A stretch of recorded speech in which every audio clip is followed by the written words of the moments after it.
Ang bayan kong Pilipinas.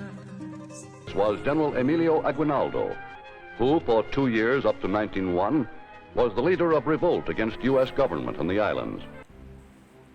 Emilio Aguinaldo was born on March 22, 1869 in Kawit, Cavite. He studied at Colegio de San Juan de Letran but could not finish his studies because of an outbreak of cholera in 1882. On January 1, 1895, Aguinaldo became a Freemason. On March 7, 1895, Aguinaldo joined the Katipunan, a secret organization led by Andres Bonifacio. He led the Filipinos in the Spanish-American War in 1898. He declared Philippine independence from Spain on June 12, 1898. He led the Filipinos against the United States during the Philippine-American War 1899 to 1901. Said to have a hand in the execution of Bonifacio brothers and of Antonio Luna. Never before in the history of the world, a great nation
the Second Republic.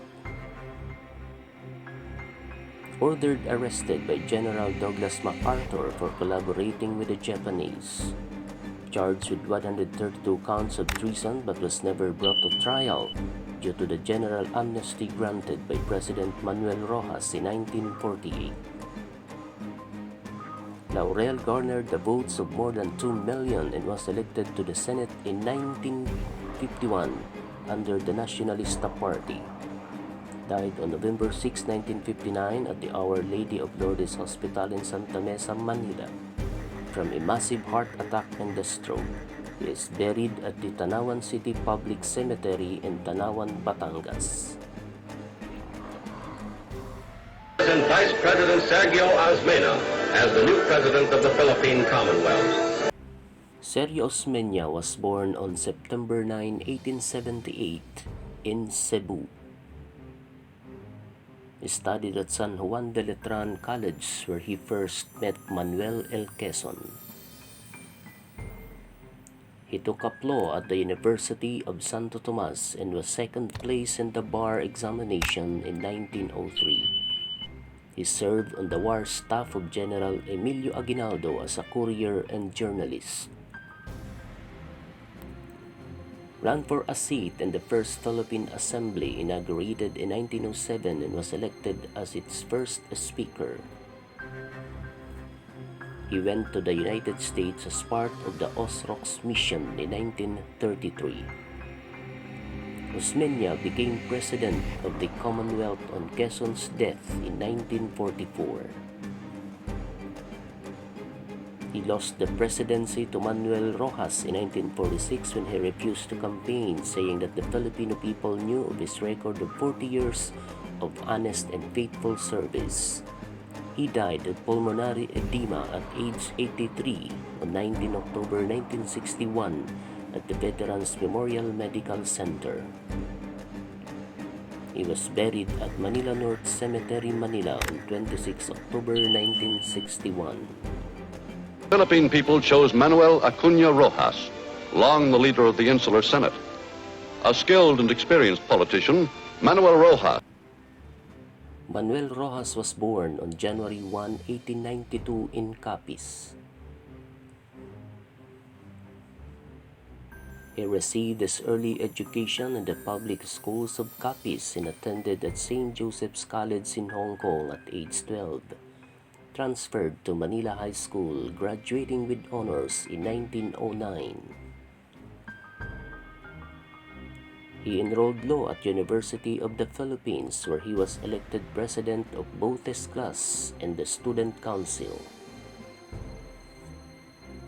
In 1913, Roxas obtained his law degree, graduated class valedictorian, and subsequently topped the bar examinations with a grade of 92% on the same year.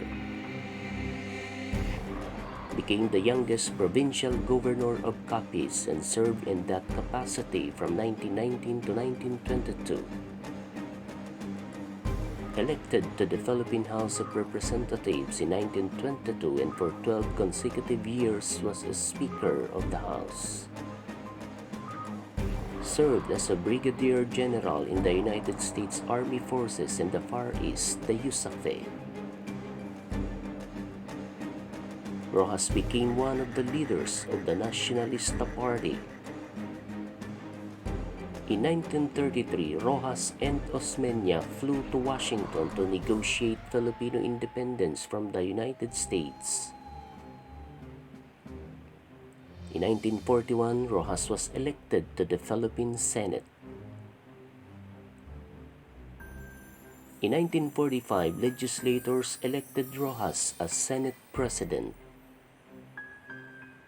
On April 23, 1946, Roxas won 54% of the vote as President of the Philippines.